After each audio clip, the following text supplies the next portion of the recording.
Hello guys, today I'm gonna tell you about the troubleshooting, waiting for network communication, and there you have it, Dream X40 Plus. So if you hear the communication, the waiting for network connection, that means there is the process in the application are not completed.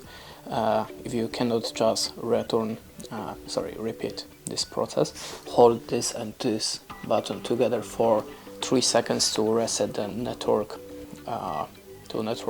settings and try to connect your appliance once again. Sometimes you can try to just connect it to the smartphone hotspot if you have network problems. By this way you can check there is a problem with the appliance or maybe with your router. And that's it. Thanks for watching. Leave us a like or a comment and goodbye.